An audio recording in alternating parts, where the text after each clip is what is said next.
You guys look just like you do when I'm on TV. Except for you, you look a little different. Listen, I love you guys for caring enough about the United States of America to come out here tonight. Thank you so much for caring enough to come out here tonight. I have to tell you, I love this country.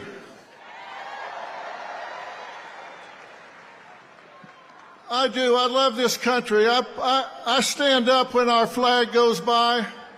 I put my hand over my heart when they play our national anthem. And I'm so proud to see so many people take time out of their day to come out here and stand up for this country.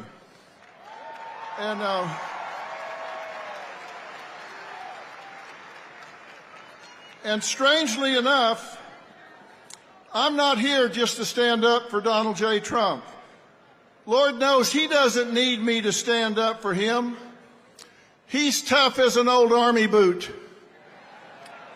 He's got lots of enemies, different groups that are scared, and between them, they have impeached him, indicted him, raided him, railroaded him, shot him, and sued him. And where is he? He is still standing.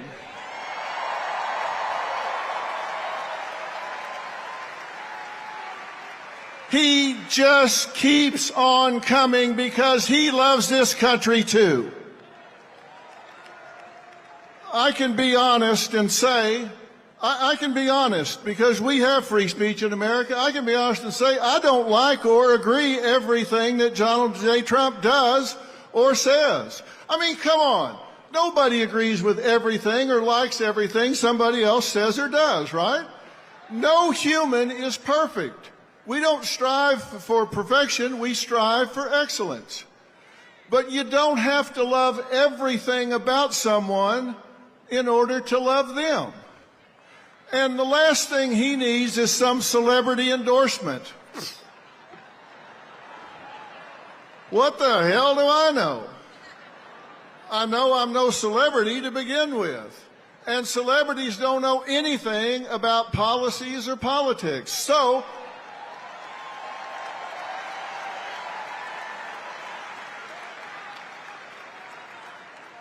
only difference between me and them is I'm willing to admit it. So, why am I here? Well, I'll tell you why I'm here. I'm here to talk to and stand up for the people who have declared their support for Donald J. Trump, or they got found out, or they want to do it, but they're too intimidated. Because you know what happens when somebody in this country says, hey, I'm going to vote Republican, I'm going to vote Donald J. Trump? They get canceled, intimidated, marginalized, excluded, or even fired or boycotted. And you know what that means? In short, that adds up to being bullied. And now we're talking about something I know a hell of a lot about. Now you're in my wheelhouse, buddy. I may not be an expert in politics, but I am an expert about bullying. And bullying is when you seek to harm somebody, you seek to intimidate, coerce, cause distress, fear, risk to their well-being. And it can be physical, verbal, relational, or cyberbullying. And it's always wrong. You said it, my friend. It is always wrong when you bully somebody. And that's what's going on. Now, let me tell you what the critics are going to say when they hear me talking about this. They're going to say, well, now, wait a minute. Come on. Isn't Trump a bully? And let me tell you why the answer to that question is no. Because to be a bully, there has to be an imbalance of power. And when there's not, it's just called a debate. And he's just better at it than anybody else.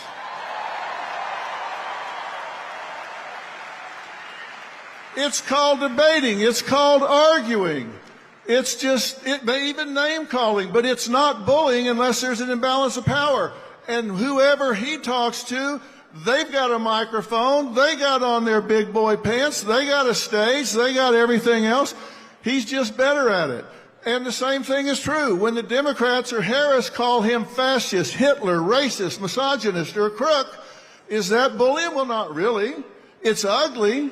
But with the First Amendment, which we all want to keep, there's no imbalance of power, so it's not bullying.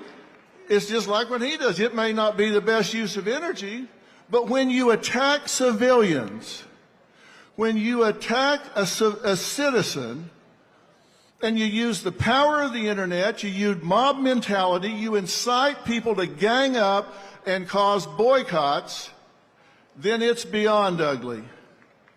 And that's what's happening in this country right now, and that's not okay.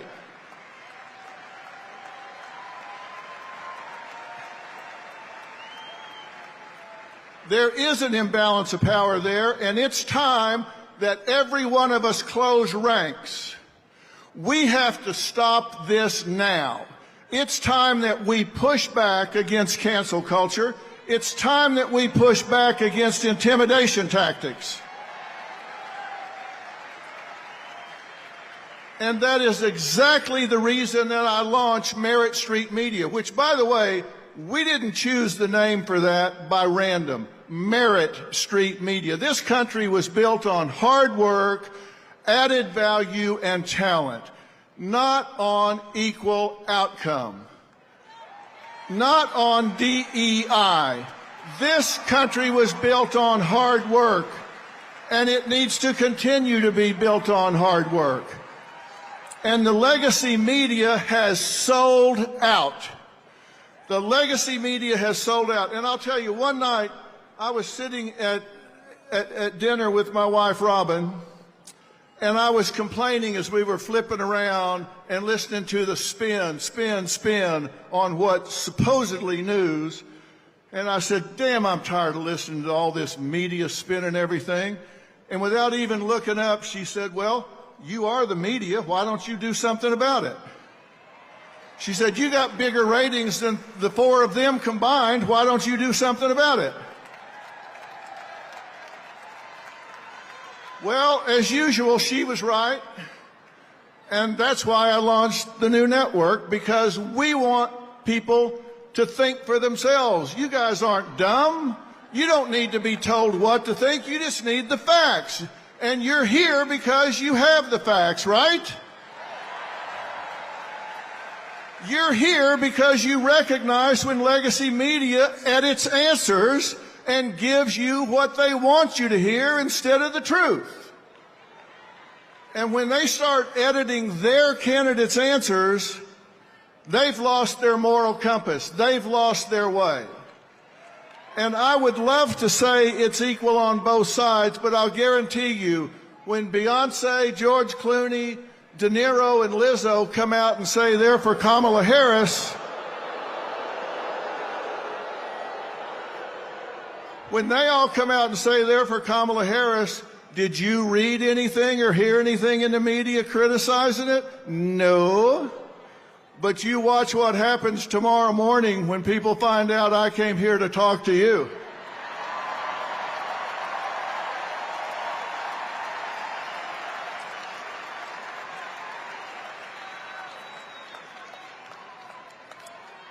You say this in Hollywood and all of a sudden you ain't got a job. The problem is I don't need one.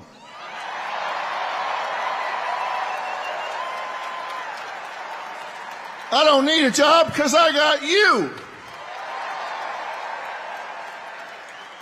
And I've got a question for all of us. Have we lost our minds? We have the First Amendment in America where our government has said we will pass no laws to infringe on our freedoms for religion and speech.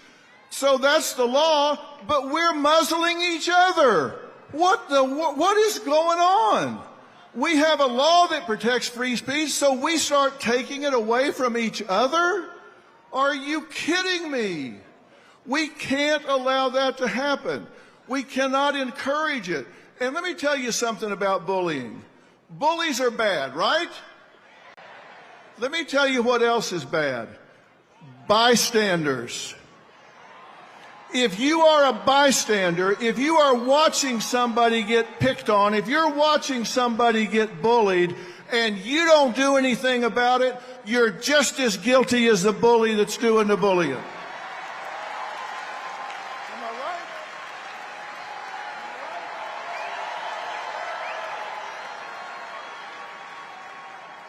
I have talked to so many children in schools that tell me the worst feeling they've ever had is being bullied and feeling alone and abandoned when they are picked on and intimidated, when they wished even one person, even one other kid would step up and say, hey, come sit with me at lunch. Don't sit in a stall in the bathroom and cry your way through lunch and eat alone. We're not going to let you be alone. And it's the same thing with adults. Adults don't want to be cut out of the herd and feel like they're alone. The number one need in all people is acceptance. The number one fear is rejections, and bullies, they prey on that. We must claim the right to our point of view. We must be critical thinkers, and when you see somebody being picked on, then you've got to be willing to step up and say, hey, I'm with you. Don't let that happen. And you've got to know why you're strong on the issues you're strong on. You've got to know why you're strong on affordability and safety and security and the border and family care for men and women and law and order and your core values for your children's education and our military. Know why you're where you are. And when you come to your friends and coworkers being bullied, don't be a bystander. Don't be a bystander. You can't let it happen. When you say you love America, that's a verb. That also means you love Americans. You've got to push back and call out the bullies. You've got to stand with those that have targets in their lives. Targets if they're picking on them by calling their jobs to get them fired. Boycotts or kicking them out of their jobs at church or their groups at church. I've spent 45 years listening to people. And I was just in North Carolina and after the hurricane hit down there. And you know what? I saw neighbors helping neighbors, and not one of them asked, are you a Democrat or a Republican?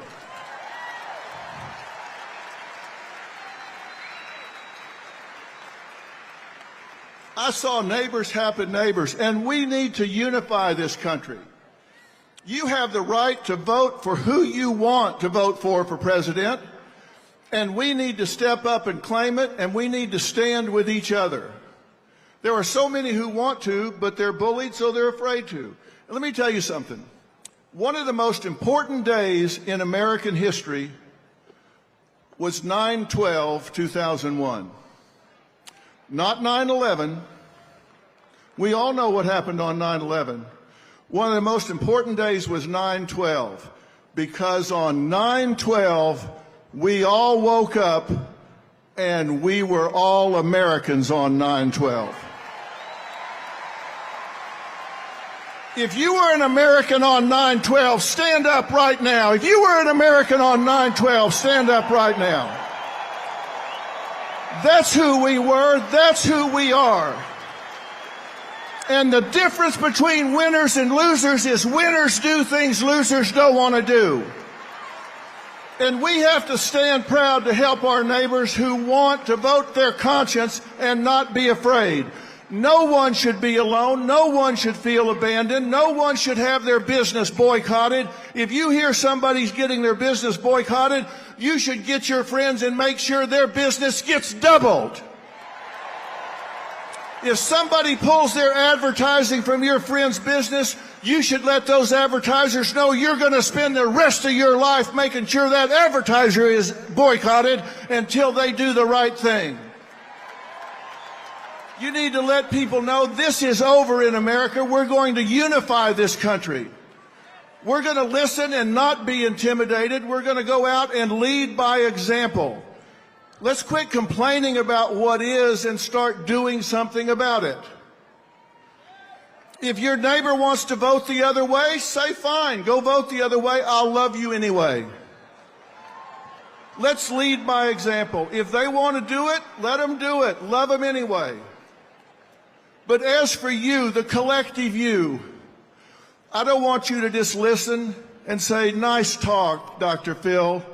I want you to march in your life. I want you to march with your beliefs. I want you to not be intimidated. Don't be stopped, and don't just vote. Take 5 people with you. Like I said, the difference between winners and losers is winners do things losers don't want to do. And what they do is they take actions toward known outcomes. They deal with the truth. They set goals, and they go after them with passion. And it's time for us to bring it home. It's time for us to bring it home. It's time for us to be winners. Winners, winners, winners.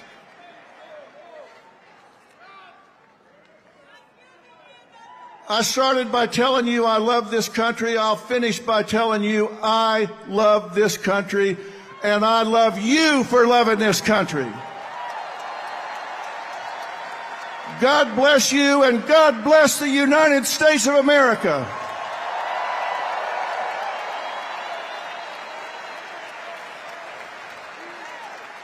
And before I leave, ladies and gentlemen, please welcome the next Vice President of the United States, Senator J.D. Vance.